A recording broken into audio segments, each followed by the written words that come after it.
Filósofa, educadora, possui 22 livros publicados e foi indicada 10 vezes ao Prêmio Jabuti. No Autografando, a escritora Tânia Zaguri. Tudo bem, Tânia? Bem-vinda ao Autografando. É um prazer, Andréia, estar com vocês. E o prazer é nosso. Tânia, o que é essa geração tão comentada hoje, a geração Y? Tu aí que há tanto tempo vem na tua trajetória estudando o comportamento humano, as relações pessoais na sociedade, né? Qual o comparativo que tu faz, a avaliação que tu faz dessa geração Y com as outras gerações anteriores e com a geração que está chegando aí, a geração Z também? Na verdade, essas denominações, né, foram dadas por um grupo de antropólogos americanos que começou a estudar essas diferenças intergeracionais a partir do final da Segunda Guerra Mundial. E hoje a gente sabe, por exemplo, esses estudos inclusive colaboraram muito nisso, a gente sabe que a diferença entre as gerações ocorre muito em função também das mudanças tecnológicas que vem acontecendo. Então, por exemplo, para o meu filho mais velho, né, que ele já é da geração X, e o meu mais novo, que é da geração Y, já existe alguma diferença. Mas para essa geração que agora está na escola, entre 12 e 19 anos, que é a geração Z, X, Y, Z, e agora já está entrando a que é aquela que está engatinhando nas escolas, na educação infantil, existem diferenças que são ocasionadas pelas mudanças de comportamento da sociedade, mas muito também por essa tecnologia que faz com que as crianças pareçam que já nascem sabendo tudo, né? Na verdade, não é bem assim. O que a gente vê é que eles hoje começam mais cedo, os pais estimulam muito, até através digamos assim, da própria motivação que as novas gerações sentem em relação a essa aparelhagem toda que hoje compõe a casa, até da classe média, que já está adquirindo esses bens de consumo, como computador, joguinhos eletrônicos. Então a criança ela é hiperestimulada desde cedo, e ela começa, então, a incorporar essessa coisas à sua vida. Então, dá a impressão, né, que eles já nasceram sabendo. Sabendo tudo do mundo. Mas, na verdade, como eu disse ontem na palestra que eu vim dar aqui em Novo Hamburgo, né, no Instituto Evangélico, eu estava falando para os pais que me ouviram que não houve mudanças no DNA, não houve assim, nenhuma mudança genética que leve os pais a ficarem com medo de atuar junto à família, junto a seus filhos, achando que eles são diferentes. Eles são diferentes em termos de que eles adquiriram algumas competências pelo treinamento que eles recebem desde cedo, e não porque eles sejam diferentes, por exemplo, de você, que é uma jovem, provavelmente da geração X ou Y, e que já é adulta hoje, né? Mas vocês já têm uma capacidade porque desenvolveram isso muito cedo. E essas crianças, então, que hoje já vejo crianças com 2 anos usando tablet, brincando com tablet. Então, para eles isso é uma coisa tão natural que às vezes os pais acham que eles têm algum fator de inteligência diferente. Apenas é uma competência que foi desenvolvida a priori bem mais cedo. E, portanto, eles incorporam isso com a mesma naturalidade que nós, por exemplo, ligamos uma televisão, né?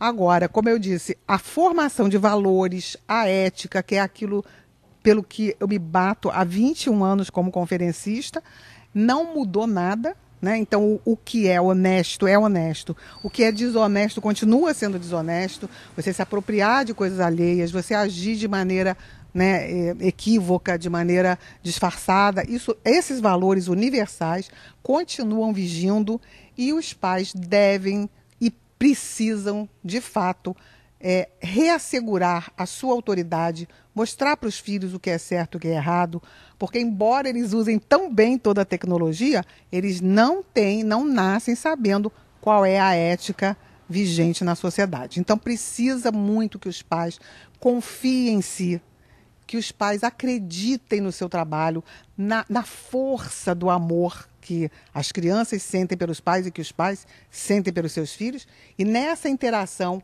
é que faz surgir, né, é que vai surgir, dependendo de como os pais agem, esse homem novo que nós queremos, né, para um Brasil melhor, em que não haja tanta corrupção, em que a impunidade não nos torne, digamos assim, descrentes da possibilidade da gente retornar a uma sociedade íntegra. Sim.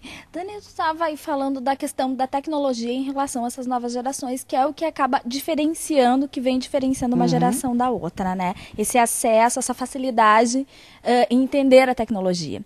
Essa mesma tecnologia, ela faz com que exista uma diferença no comportamento entre as relações humanas nessas gerações também. Ou seja, tu se dedica a uma rede social, tu conversa com um amigo pelo telefone ou pelo computador e perde um pouco do contato pessoal com as pessoas. É isso? Existe Com certeza, isso? né? Então, assim, a tecnologia existe, eu própria sou fã, né? Eu sempre digo que eu jamais teria escrito 22 livros em 20 anos se não tivesse tido computador para me ajudar, né? E tanto que o primeiro livro que eu escrevi à máquina. O segundo eu escrevi à mão, porque eu achei mais fácil do que ficar tirando papel para corrigir. Então, hoje, com o Dell, né, a teclinha Dell é maravilhosa, Ctrl+V, Ctrl+C, etc. Agora, realmente, para mim, que sou da geração Baby Boomers, isso não fez o meu comportamento mudar, porque eu já tinha aprendido a me relacionar de uma outra maneira. É claro que essas crianças que nascem hoje, ou as que já estão, né? Por exemplo, nós temos a geração depois da Baby Boom, teve a X. A Baby Boomer foi A Baby Boomers foi logo depois ou que nasceram no final da Segunda Guerra ou após a Segunda Guerra e que hoje estão na faixa a partir dos 43 anos. Anterior né? a isso era veteranos. Eram os veteranos, Tá. depois Baby Boomers.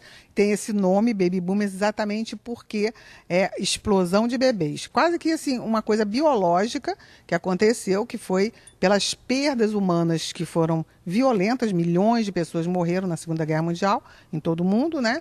Então, isso parece uma compensação biológica. Houve realmente muitos nascimentos e, evidentemente, afetados pela Segunda Guerra Mundial. Então, essa geração foi a geração conhecida como libertária, a geração que provocou todas as mudanças importantes de comportamento do século XX, tanto na literatura, nas artes, como na família, como nas relações, porque lutamos pela igualdade de gênero, lutamos pelos direitos também da mulher especificamente, de todas as minorias. Então foi uma geração muito interessada no grupo como um todo. Depois, os filhos do Baby Boomers, que deram muita liberdade aos seus filhos, caindo uma série de tabus com isso. Geração X foi a geração que hoje está em torno dos 30 a 40 e poucos aninhos, né, até 43 anos, que aí é a Baby Boomers.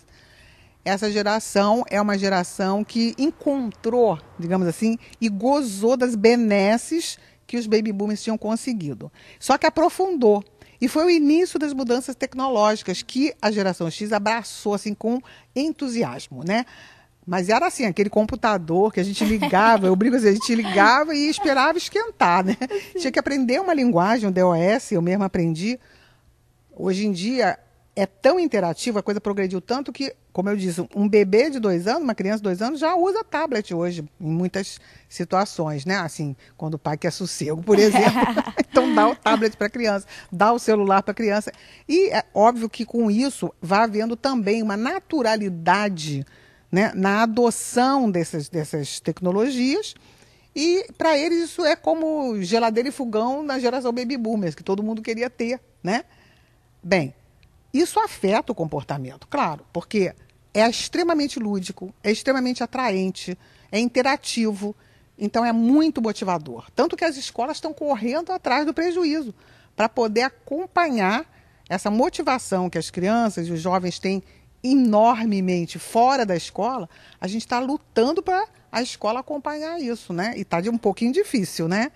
Agora, evidentemente que isso também depende de como se usa. Assim como o avião fez o nosso querido Santos Dumont deprimir e até morrer nas circunstâncias que nós conhecemos, tristes, porque ele achou que ele tinha contribuído para uma coisa horrível, que é o bombardeio de cidades, de civis, etc., o uso que a gente faz da tecnologia é que diferencia as coisas. Não é a tecnologia em si que é boa ou má. Então, se um pai, uma mãe hoje, estimula o filho para ele ter sossego, para ele não se preocupar, para a criança ficar comportadinha, quietinha, horas e horas a fio, nas relações, nas redes sociais, ou jogando joguinho, ou enfim, não interagindo face a face, isso se torna realmente uma forma de comunicação prioritária. E isso, evidentemente, que não é muito bom. Até porque eu acompanho muito, eu uso o Facebook, uso o Twitter, mas a gente vê que as pessoas têm dois tipos de comportamento, né? Um é aquele... eu sou toda feliz, tá? Só bota notícia boa, só bota coisa boa, o mundo é lindo, hoje eu estou feliz, hoje eu fiz isso, né? Então, e existem aqueles que usam o anonimato também para agredir. Então, na verdade, é um cadinho, é uma mistura de coisas que você não sabe bem quem está do outro lado. Uhum. Então, assim, se não é uma substituição nos relacionamentos, eu acho ótimo, porque em tempo real, imediato, você tem respostas rápidas, você fala com mais gente. O que é importante não é você ter 2.000 amigos no Facebook, e sim que você conheça desses, sei lá, 2.000 que você se relaciona, mas que a maioria das suas relações sejam face a face. Né? Então, não é uma substituição, é um compartilhamento, é um mais que você está tendo, né, da tecnologia. Seria uma ferramenta até de aproximação. Também. Agora, tudo isso, como eu digo, né, para os pais jovens que estão começando, não esqueçam do seu papel. Né? Assim como a gente achava, poxa, será que a televisão vai causar mal, vai causar bem? Aliás, essa polêmica continua de pé ainda. Eu digo sempre que é a maneira que a gente usa que determina se uma coisa vai ser boa ou má. Os pais às vezes me perguntam, será que se eu der joguinho eletrônico, meu filho jogar muito, ele vai ficar agressivo? Depende de que joguinhos você compra para o teu filho. Então, por exemplo, claro que existem estudos seríssimos já que comprovam que, por exemplo, uma criança que fica horas jogando somente jogos de guerra, jogos de agressão, jogos de matar pessoas, né? Tem um jogo, por exemplo, que eu fiquei horrorizada de saber, que o objetivo do jogo ganha quem matar, atropelar mais velhinhas. Então, isso, obviamente, para uma criança que está em formação moral, ética e de pensamento, pode banalizar a violência e a criança achar que aquilo é normal. Né? E se isso for muitas horas por dia, aliado, joguinho eletrônico agressivo, programas de TV também, muitas vezes nada educativos, com mensagens consumistas, imediatistas, isso realmente muda o padrão de comportamento. Quer dizer, não é apenas o computador, mas a mensagem que a TV, que o computador, que a internet passa, né? E se nós pais, nós professores, não atuarmos no sentido de conscientização, ele pode receber isso, mas ele precisa estar preparado para ter um pensamento divergente.